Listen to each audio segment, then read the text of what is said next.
Hi guys, this is New Sensei. Back when I started archery 6 years ago, the cutting edge of archery technology for Olympic recurves from W&W was the Inno CXT, in turn replacing the original W&W Inno. This is a beautiful bow. The shape and contours are magnificent, a very widely used bow, a big favourite over the last decade. Of course, it's been supplanted since by newer W&W models. But the direct successor to the Inno CXT, or perhaps the big brother to the CXT, was released in 2013, and that was the W&W Inno Max, and that's the bow we're looking at today. The Inno Max on the surface looks almost identical to the Inno CXT, and in fairness, they are the same line of risers. However, the Inno Max was designed with the feedback from professional archers in mind, making several improvements and changes to the original CXT design. If you're accustomed to W&W bows, the Inno Max will not surprise you. The shape is the same as the Inno CXT, the AXT, and the newer W&W Nano Max. Everything looks and feels the same. The Inno Max, like the CXT, is a carbon design. This particular riser has a matte black finish and the color looks amazing. While I'm personally fond of the glossy colors for the sporty look, the matte finish is satisfying in a subtle way. The black doesn't stand out too much and you can just make out the carbon cross-hatch pattern on the riser. Unlike the CXT, the Inno Max has a distinct shield emblem on both sides of the grip. The grip is a noticeable difference. Out of the box, the Inno Max comes with a wooden grip. There's a lot to like about wooden grips. They look visually pleasing, they're soft to the touch, and don't feel as cold as the plastic and metal grips used on other risers. Since I'm using this in winter, this is kind of a big deal. At first the grip shape might look different, but they're actually nearly identical in size and shape, and the fingers and palm are positioned nicely without the need for significant alterations. Another change that was made in the Inno Max is the new T-shaped limb pocket.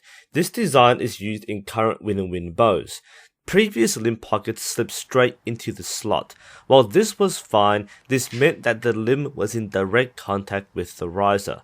If there were any discrepancies in the manufacturing of the riser, the limbs would not sit consistently in the pocket.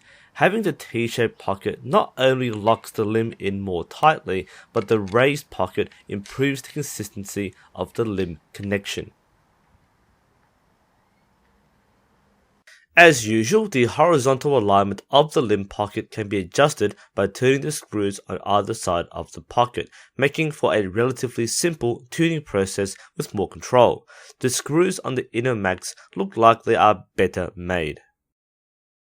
Another feature present in the Inno Max is a bushing for a weight or dampener at the bottom of the grip. While the Inno CXT had adjustable weights on the sides, the Inno Max positions this bushing to be lower down, adding to the downward pull. Considering that this riser, as with many barebow configurations, tends to be top heavy, this can be a big help. There is another significant difference in the Inno Max. It is noticeably thicker than the CXT, and compared to most risers, it's rather fat. No offense intended to plus-size risers. From what I've heard, the CXT potentially had problems with the riser torquing after prolonged use and wear, indicating that the internal structure might not be as strong as intended. The Inno Max fixes this by being a lot thicker, adding to the strength of the riser. This increased thickness has the side effect of making the riser a lot heavier. As it is, the riser is 1.3 kilograms, and that is quite hefty for a carbon riser. The Inno CXT is much lighter, and while its weight can be increased by adding weights to the riser, the extra weight on the Inno Max is a little uncomfortable for someone used to the W&W designs. Time to do some test shooting. As I've only borrowed the riser and nothing else, I'll be using my own 40-pound W&W Inno CXT limbs along with my Easton X10 arrows. As a disclaimer, this bow is not configured for bare bow, and I'm not a bare bow shooter.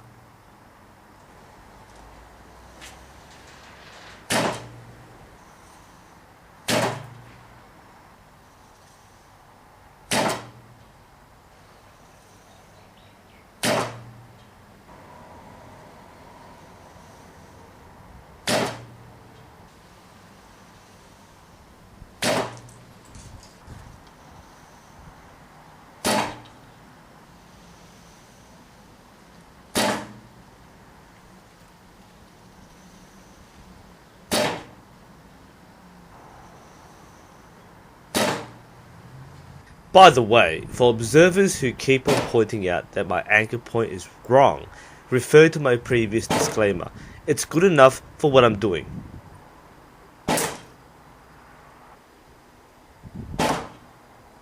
So I've sent about 50 arrows downrange with the bare bow configuration, and first impressions are, wow, the sound is amazing.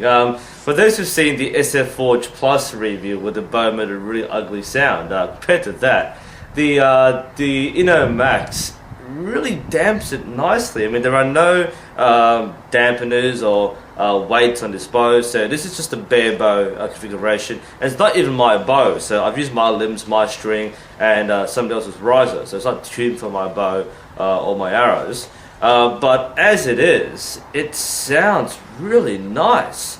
The carbon technology really does a good job of absorbing those vibrations, and you don't feel a lot of hand shock. It just feels really solid.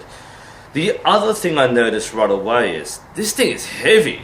If you're the sort of person who likes a bit of finesse or a bit of a delicate touch with your riser, this thing is actually quite chunky. Not in the same bulkiness as a low-level aluminium bow. This is a bit more balanced to it. But it is heavy, noticeably so. I mean, I've used my CXT for quite a while, and this does feel really heavy in the hand. It does take some getting used to, and this is actually a consideration. If you're someone who doesn't have a lot of muscle, and this action of putting it up and down is tiring to you, this actually may be a factor in whether or not you choose this bow, if you can get it. This can be a detrimental effect on your learning. The fact that you fatigue bringing the bow up is a factor. At the same time, if you're shooting bare bow, this is quite desirable because it is quite stable as it is. I actually found the aluminium bows to be a bit more stable, just like picking it up and shooting it. But the weight can be a contributing factor. It can be a good thing if you have the control and the conditioning to use a bare bow of this mass. But for someone like me who doesn't normally shoot bare bow, I do find this to be a little off-putting. It is a bit more tiring than using other bows that I've used. So let's see how this works in an Olympic configuration. So I've put on my limbs and stabilizers and my sight on this bow. This isn't the original sight for this particular setup, but we both use the Shibuya Ultima anyway, so it just works fine. As a preface, if you've been following my Q&As, I haven't actually shot Olympic recurve for the last 3 months, so I'm probably just as rusty with this configuration as I am with bare bow. So let's see how it works.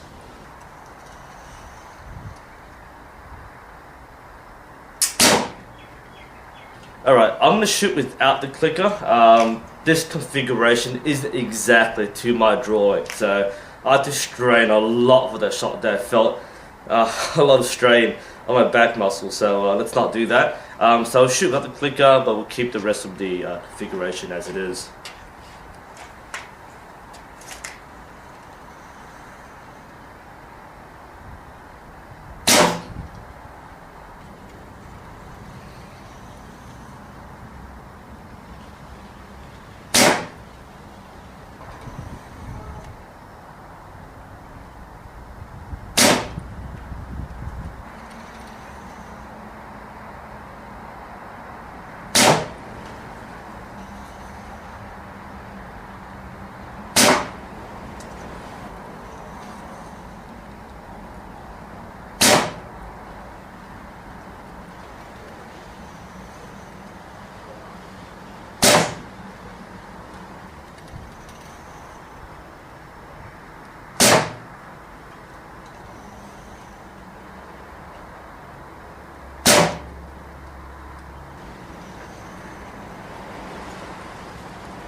Well, 3 months away from archery really shows.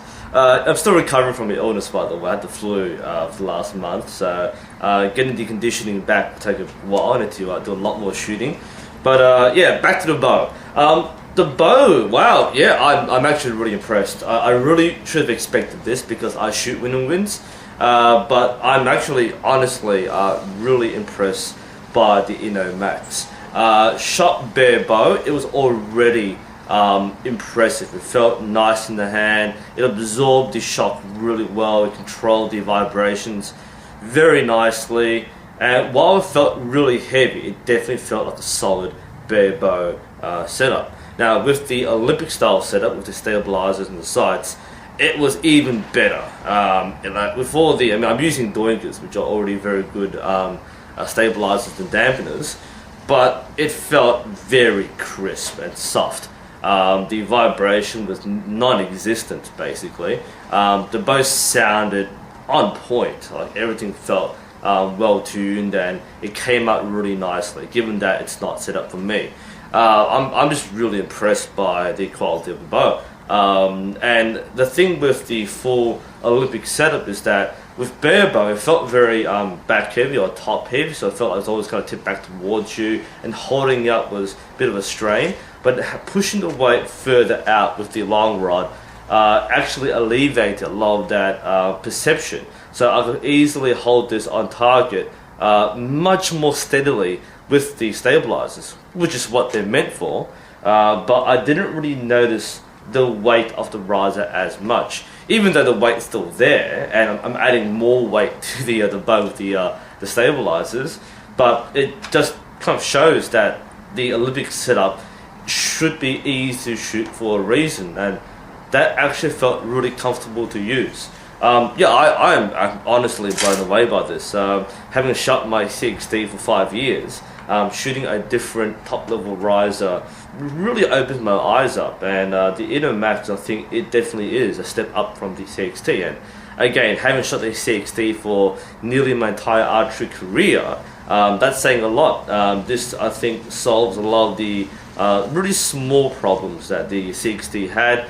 It definitely feels, sounds, and looks like a top-level bow, and I'm honestly quite impressed by this, but I might kind of like secretly swap it out. Maybe you should have noticed if I swapped my CXT in there. Now, as far as I'm aware, the Inno Max is no longer available. It's no longer manufactured. Some stores may still have leftover stock, and you might find this as a used bow. If you can get it for a good price, it's definitely worth it. I mean, people will still pay top dollar for this kind of bow.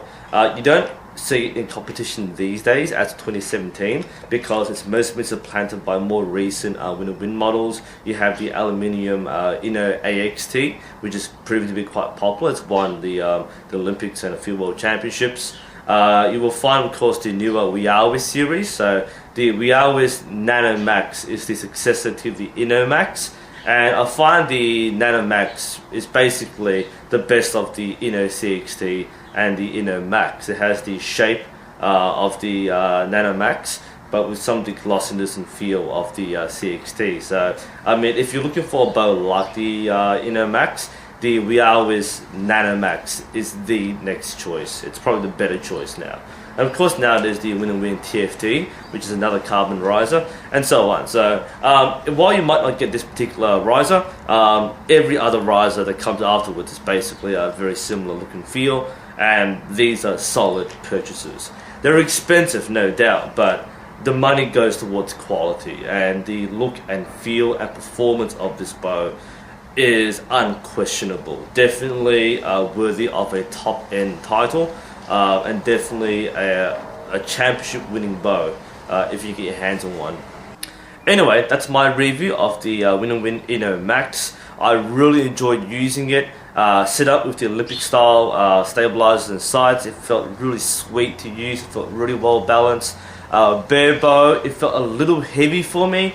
That might suit you fine if you're looking for a chunky, heavy carbon bow, and the Inno Max was designed with that in mind.